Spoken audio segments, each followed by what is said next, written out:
El presente está atravesado por las tecnologías. Impacta sistemáticamente en múltiples espacios de la vida cotidiana y las aulas no son la excepción. Los cambios y las novedades son constantes, desestabilizantes y pareciera que siempre estamos un paso atrás. Aparecen contenidos, cursos y decenas de herramientas tecnológicas. Entonces decidimos parar y preguntarnos, ¿qué pasa con las inteligencias artificiales en el aula? ¿Qué pasa con la humanización de la máquina? ¿Qué hacemos los docentes y qué hace el sistema con todo esto?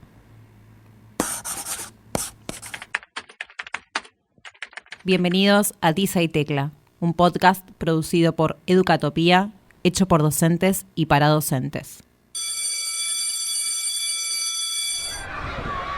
Mi nombre es Nancy Sigliano y en este episodio exploramos juntos sobre el impacto de tecnologías como la inteligencia artificial en la práctica docente. Junto a grandes especialistas argentinos, desde una perspectiva crítica y reflexiva, vamos a analizar los desafíos y las oportunidades que presentan estas tecnologías para el sistema educativo, los docentes y los estudiantes. ¿De qué hablamos cuando hablamos de tecnología? Si vamos a la definición del término, es un conjunto de teorías y de técnicas que permiten el aprovechamiento práctico del conocimiento científico. Entonces, la tecnología en el aula estuvo siempre. Desde el pizarrón hasta el pupitre de madera antigua, todo es tecnología. Por eso, hace algunos años, se acuñó el término nuevas tecnologías, las cuales representan un verdadero desafío para la escuela hoy. Los y las adolescentes que están en la escuela son ya nativos digitales, es decir, utilizan desde muy temprana edad dispositivos tecnológicos para su vida cotidiana con total naturalidad. Y pareciera ser, frente a esto, la escuela queda atrás. La inteligencia artificial generativa ha producido múltiples debates en torno a su uso. Y para entender a qué nos referimos con esto, le preguntamos a Miriam Kapp, docente e investigadora de la Universidad de Mar del Plata y Buenos Aires. ¿Qué pasa con la inteligencia artificial generativa tal como se entiende hoy respecto de la constitución de un entorno tecnológico que está construido a través de ciertos algoritmos, ¿no? Información, datos, que puede, a diferencia de otros entornos tecnológicos, generar respuestas completamente originales, de allí que es generativa. Entonces, eso nos pone en realidad como en un brete didáctico, pedagógico y en nuestras prácticas de enseñanza. Porque hoy la inteligencia artificial generativa, tal como la estamos entendiendo, ¿no? Un conjunto de algoritmos alimentados por nosotros y por otros y otras, que permiten generar conocimiento nuevo, están poniendo en jaque directamente el lugar de la institución escuela, el lugar de la institución docente y la forma en la que los estudiantes acceden al conocimiento. Uno de los cuestionamientos más frecuentes que aparecen sobre el uso de la IA en estudiantes es el tema del pensamiento original y la ética. Cabe preguntarse, ¿una IA puede replicar todo el comportamiento humano? No hay aún, también con la precaución del aún, una inteligencia artificial generativa que pueda brindar, por ejemplo, la dimensión de lo situado, la dimensión de lo territorial, la dimensión del contexto, los diálogos entre disciplinas. Todavía no existe. No digo que no vaya a existir. Digo que ahí está anclada nuestra inteligencia, nuestra humanidad, nuestra sensibilidad, nuestras emociones y nuestra honestidad intelectual. Para entender un poco más el impacto del uso de las plataformas digitales, hablamos con Mariano Caputo, licenciado y profesor en Ciencias de la Comunicación en la Universidad de Buenos Aires y docente en las escuelas del nivel medio de Cava. Me parece que el gran desafío es esto, que hay una relación con el lenguaje que es diferente, que los propios pibes incorporan un lenguaje automático a sus producciones escritas, y ahí hay algo del trabajo más artesanal con la palabra que se pierde, que se difumina, que se transforma, y el gran desafío está ahí. A mí no me gustan mucho estas intervenciones que a veces se escuchan de que si el pibe resuelve algo con inteligencia artificial es porque la consigna está mal planteada, o porque es aburrida, o porque no motiva. Creo que el foco está en otro lugar y es en esta transformación más estructural que tiene que ver con una mutación en el orden del lenguaje y las prácticas de escritura. Uno de los desafíos más grandes a los que nos enfrentamos como educadores es la doble alfabetización, que comprende tanto la alfabetización tradicional como la digital. Sobre esto nos habla Valeria Abusamra, doctora en lingüística e investigadora del CONICET. Un punto acá que es muy importante, que a tener en cuenta y que la alfabetización digital no reemplaza las formas tradicionales de leer, sino que de alguna manera las complementa. Y en un mundo en el que los dispositivos tecnológicos están a la orden del día, son muy utilizados por niños, niñas, jóvenes, adultos, adultas. Aprender a manejarlos y a leer en estos formatos se vuelve necesario. La memoria es también un proceso complejo. Y como vamos a escuchar a continuación, la lectura en distintos dispositivos va a exigir de los estudiantes distintas formas atencionales. No hay una única memoria. Entonces, lo que creo es que genera otras formas de memoria, pero porque también se ponen en juego otras formas atencionales, otras formas ligadas a lo que se llaman funciones ejecutivas. Las funciones ejecutivas son funciones mentales superiores que me permiten a mí determinar, por ejemplo, decido qué estrategia voy a usar para leer, cómo voy a leer de manera más profunda, de manera más rápida y diagonal, qué tengo que activar, qué tengo que suprimir. Es una especie de director de orquesta que regula mi comportamiento frente a la tarea de leer, ¿no? Todas esas cuestiones cambiaron.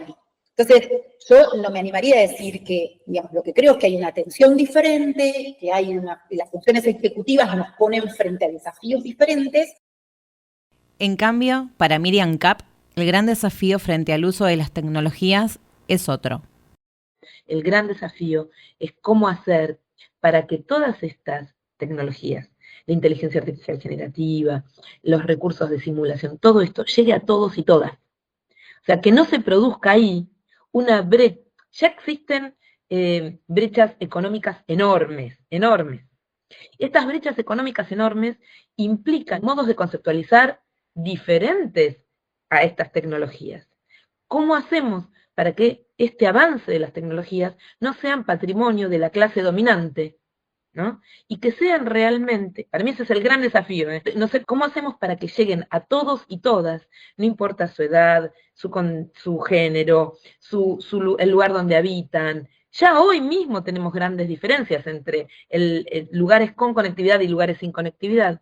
Imagínate qué puede pasar de acá a 20 años cuando efectivamente todos estos recursos tecnológicos habiten algunas aulas, a lo mejor la mayoría, pero la otra minoría queda excluida. El gran desafío es cómo no seguir generando mecanismos de exclusión. Entonces, ¿cuál debe ser el rol del Estado? No creo que el Estado deba ser censor. El Estado debe acompañar procesos de formación docente para que estos docentes lleguen a las aulas con un posicionamiento crítico respecto del uso de estas tecnologías. Yo no creo que el Estado tenga que venir a regular y decir vos sí, vos no, esto sí, esto no. La prohibición en sí misma no conduce a ninguna reflexión crítica.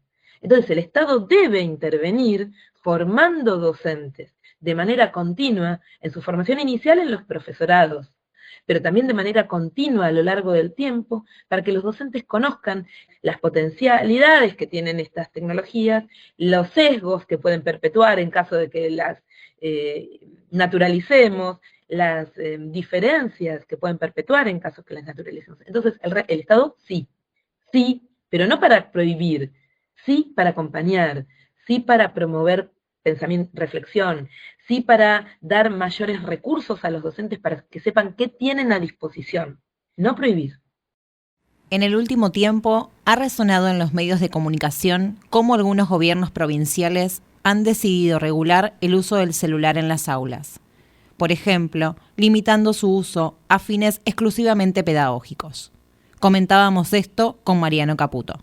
Si yo tuviera que hacer recomendaciones, yo estoy a favor de la restricción del uso del celular para fines no pedagógicos en las escuelas. Creo que el celular en el aula sí, pero guardado, solo con autorización del docente, y eso requiere de una bajada de línea ministerial, de una política pública que sostenga eso. Yo no estoy de acuerdo con que el celular no pueda ser llevado a la escuela, ni con que no se pueda usar en los recreos. Creo que ahí ya pasás una prohibición que te resta más de lo que te suma, pero sí sostengo que una política clara en torno a la restricción del uso del celu ayudaría muchísimo al trabajo de los docentes. Yo ahí no estoy muy de acuerdo con quienes, a partir de cierta idealización de la inclusión digital que hubo en la década de 2010, principio de los 2000, desde esa ensoñación de una época que ya quedó atrás, muchas veces quienes defienden la inclusión digital a rajatabla, que nadie está en contra de la inclusión digital, obviamente, se atascan un poco en detener toda iniciativa que implique una restricción.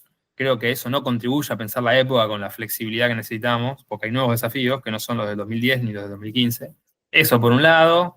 Por el otro, estoy convencido de que hay que avanzar con asignaturas que impliquen una teoría crítica de la tecnología, una formación en ciencias sociales al respecto, que acompañe la incorporación de una carga horaria vinculada a programación, a diseño, a robótica, porque efectivamente, digo, lo digital en términos económicos es importante para un país en el marco de cualquier proyecto que tenga un objetivo de soberanía nacional tecnológico, pero si nosotros vamos a propiciar que los pibes idolatren a Mark Zuckerberg o a Elon Musk, también tenemos un problemón. Entonces, de manera correlativa a ese cambio curricular, tiene que haber una impronta crítica de las ciencias sociales ahí. Entonces, ¿qué tan conscientes somos del impacto que tiene el uso que le damos a estas plataformas en la vida cotidiana? Ese proceso generalizado de plataformización incide en la relación de los sujetos con el mundo. ¿A qué me refiero con esto? A que inciden en las maneras en que se conoce y se concibe el mundo por cómo el principio de la personalización algorítmica, y me refiero con esto a cómo las plataformas adaptan permanentemente lo que vemos a nuestras interacciones, por lo tanto, a lo que ya creemos, a lo que ya pensamos, a lo que ya sentimos. Ese principio de la personalización algorítmica se va inmiscuyendo con ciertas funciones que antes descansaban de manera más preponderante en otras instituciones. Léase el periodismo, léase la escuela, léase la política. Algo de esas instituciones y de las funciones que cumplían empieza a estar tomado a cargo por las modalidades de las plataformas. Si los pibes antes se informaban en la tele con lo que miraban los padres en la casa, o eventualmente decidían acceder a un diario para empezar a formar su opinión política, bueno, algo de ese terreno informativo se ha desplazado a las plataformas, a las redes sociales, que lo que ponen en cuestión y en crisis es la intermediación periodística y el trabajo con el derecho a la información que hacían ciertas figuras del periodismo. Por supuesto que no todas, y ya había bastantes problemas en la institución periodística, pero no es lo mismo relacionarse con lo noticiable, con los acontecimientos de la vida en común, a través de los medios tradicionales que de las plataformas. ¿Por qué? Porque si el terreno informativo se desplaza hacia ese terreno, hacia el terreno de las plataformas me refiero, lo que vemos viene siempre ya personalizado. Entonces hay algo de la experiencia común, de la diversidad, de la pluralidad, que adquiere otras condiciones, mucho más dificultosas, mucho más engorrosas, mucho más útiles a la acentuación de la polarización, que por supuesto ya existía, pero hay algo en la propia forma en que se dan a ver las cosas que dificulta que haya vasos comunicantes entre las distintas maneras de concebir el mundo. Entonces, cuando se habla un poco de la posverdad, y eso creo que tiene su correlato en el laburo escolar, más bien estamos ante una multiplicación de las verdades en las plataformas por cómo los algoritmos van confirmando nuestras inclinaciones de manera permanente. Es habitual escuchar que cuando hablamos de IAs, hablamos de herramientas. ¿Pero qué pasa si no lo son? No hablo de herramientas, porque no es que la inteligencia artificial generativa o la tecnología sea una herramienta para. Es un recurso cognitivo, un recurso subjetivo, es algo que nos está atravesando.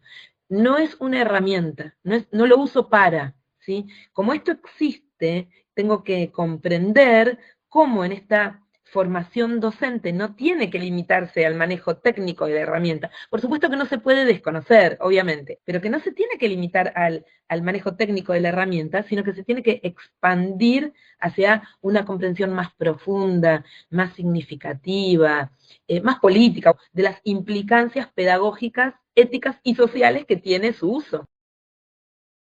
Como sociedad, asistimos a un bombardeo de información. Entre tantos discursos, resulta indispensable desarrollar una visión crítica y reflexiva. Sobre esto nos comenta Mariano Caputo. La gran distinción en términos comunicacionales es, vos antes podías distinguir entre los grandes medios y el intercambio cotidiano, ponele. Qué sé yo, la opinión pública, el periodismo. Hoy la infraestructura de los intercambios cotidianos son las plataformas, es decir, son los grandes medios. Entonces, ahí adentro tenés metido un quilombo descomunal en el que la línea editorial es cómo funcionan las plataformas. O sea, la línea editorial es el funcionamiento de las plataformas. Y desmontar eso cuesta un huevo en términos de producir un extrañamiento, porque es tan natural, entran tan fácil en los esquemas de percepción, en los esquemas de uso, tienen esta comodidad de adaptarse tanto a nosotros, a partir de un funcionamiento abstracto que implica una cuestión estadística de una dimensión masiva descomunal. Es como muy paradójico el funcionamiento de las plataformas, es realmente interesante pensarlo. Los pibes necesitan herramientas porque son los sujetos protagonistas de esta transformación histórica, mucho más que nosotros. Nosotros tuvimos una experiencia de público masivo de los medios tradicionales que nos da más herramientas, que nos da otra distancia. Aunque no sea solo un problema de los pibes, por supuesto que no, esto atraviesa todas las generaciones, pero ellos no tuvieron otra experiencia. Ellos nacen a la vida social como consumidores de plataformas. Y me parece que promover instancias de crítica, y para mí la crítica, más allá de producir un extrañamiento con el propio tiempo en pantalla, la instancia crítica está en entender el modelo económico del capitalismo de plataformas, en entender que hay ahí una operación de dominio sobre el tiempo subjetivo que se explica por un fin de explotación económica del tiempo de vida. Y encima ese tiempo que las plataformas logran retener, se articula con transformaciones políticas y culturales que acentúan los conservadorismos, que vuelven a la sociedad más conservadora por la manera en que mira a los otros en plataformas y por cómo lo visible se organiza en torno a cada sujeto. Dentro de los grandes desafíos a los que se enfrenta la escuela hoy, nos encontramos con el gran imperativo de la comprensión. Desde los medios de comunicación y las mismas escuelas se instala permanentemente la idea de que los chicos no entienden lo que leen. Sobre esto hablamos con Valeria Abusamra. ¿Qué oportunidades nos ofrece la tecnología para trabajar la comprensión? Cantidad de programas de mejoramiento de la comprensión de textos para distintos niveles del sistema educativo, para primaria, para secundaria, para universidad, que consiste en mezclar por un lado recursos, es decir, vos podés aprender a comprender textos no solamente con un texto, sino que podés hacerlo con una película, podés hacerlo con una propaganda, podés hacerlo con una historieta, podés hacerlo con millones de recursos que van más allá de lo textual, porque la comprensión de textos, esta generación activa de significado, supone la puesta en marcha de procesos como establecer lazos cohesivos, generar inferencias, jerarquizar la información, armar secuencias de hechos, computar el vocabulario, aplicar habilidades metacognitivas como monitorear lo que leo o intuir lo que va a venir, tener la flexibilidad para seleccionar estrategias. Todo eso vos lo podés poner en marcha también a través de otros mecanismos, no solamente a través del texto. No está tan consensuado el hecho de cómo hacemos para enseñar a comprender textos. A comprender textos se enseña, o se debería enseñar. Es una habilidad que es cultural. Nadie nace sabiendo comprender textos. Así como se enseña cuando un niño o una niña es más pequeño o más pequeña a leer, también deberíamos enseñar a comprender textos. Sin embargo, muchas veces lo damos por supuesto. Es como por default, llegamos sabiendo leer y comprender textos. Y eso es un gran error, porque las habilidades culturales deben ser enseñadas explícitamente, y esa enseñanza explícita implica entender a qué remiten cada una de estas habilidades que yo te mencionaba. Vocabulario, jerarquización, habilidades metacognitivas. En la medida en que vos puedas enseñarles a que todo eso se pone en marcha, cuando lo pensás, crees que comprender textos es teóricamente imposible, ¿no? Pero la realidad es que cuando vos haces un trabajo explícito y acompañás sostenidamente en el tiempo, los resultados se ven y se ven muy bien. Es decir, creo que hay que ir por el lado, hay que ver la parte llena del vaso y ver que es posible mejorar la comprensión de textos y que no supone simplemente hacer leer por leer, sino preocuparse por hacer una buena selección, preocuparse por transmitir y explicitar estos procesos. Y creo que eso de alguna manera empodera al que está leyendo, ¿no? Porque en la medida en que vos te das cuenta que podés leer y comprender, querés seguir haciéndolo. Entre esas grandes premisas que sobrevuelan sobre el sistema educativo en la era digital, se ha mencionado hasta que se podrían reemplazar a los docentes por inteligencias artificiales. Pero, ¿acaso la escuela es reemplazable? Mariano Caputo nos dice esto. En términos educativos, hay una apuesta decisiva y no casualmente se critica tanto la escuela ahora porque hay algo del propio ritual escolar que es antiplataformas. Hay algo de la propia tradición escolar que se le resiste a la plataformización, que tiene que ver con que obliga a la gente a compartir muchas horas todos los días juntas, y en ese tiempo compartido, con grupos, no con uno o dos, con grupos y personas que son distintas a uno, porque para un docente el pibe es distinto y para el pibe el adulto es distinto. Digo, en esa grupalidad, en ese encuentro de subjetividades que tienen trayectorias diferentes, hay algo que va contra la lógica plataformizada, porque también implica rituales colectivos que se van repitiendo a lo largo del tiempo, y ese ritmo institucional, esas pautas institucionales que se repiten a lo largo de los años, son un poco antiplataformas. Ante ese aplanamiento de la experiencia de la plataforma, la escuela te marca los momentos, te marca cuando nos vamos todos al recreo, te marca cuando egresás, te marca cuando pasás de año. Hay algo de esos rituales que son muy valiosos y yo creo que es un momento para defender a la escuela en sus formas tradicionales, pero con la disposición también a incorporar lo que sea necesario para que los pibes se sientan atraídos por esa transmisión curricular de ciertos contenidos científicos. Pero creo que la escuela es un lugar a defender. Algo de todo esto es muy claro. La realidad nos obliga a tener una perspectiva crítica y reflexiva sobre los avances digitales y sus usos. Nuestro anhelo como docentes tiene que ser pensar la innovación desde una perspectiva crítica. Nuestro posicionamiento como docente tiene que ser desde todo punto de vista, y acá no sé, justamente no sé si hay equilibrio, asumir un posicionamiento político respecto de la enseñanza, un posicionamiento político, ideológico, emancipador, ¿no? Abrir las puertas para que la actividad de enseñar y de aprender y que la innovación sea una presencia, pero una presencia que tenga como horizonte el pensamiento crítico, una presencia que tenga como horizonte la posibilidad de seguir construyendo conocimiento, una presencia que implique mayor accesibilidad, mayor inclusión, mayores aspectos que hagan a la dimensión situada de la enseñanza, ¿no? La innovación en sí misma es una fantasía. En sí misma tenemos que corrernos de las modas. Tenemos que pensar en cambiar, en romper, en cuestionar el statu quo, en cuestionar lo que siempre se hizo. Por eso digo, el equilibrio, no sé si va a haber un equilibrio nunca. Lo que creo es que hay que empezar a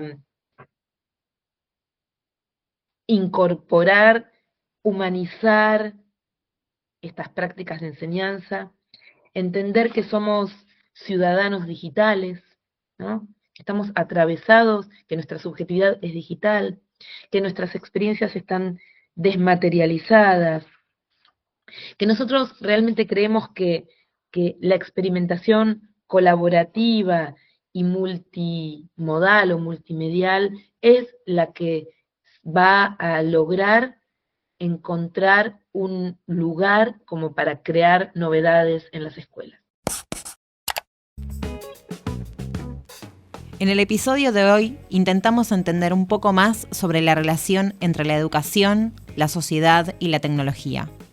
Pensamos los desafíos, los riesgos y también las oportunidades que enfrentamos los docentes en un contexto sumamente complejo que cambia día a día. Nos hicimos preguntas e intentamos esbozar una respuesta, pero principalmente buscamos pensar juntos.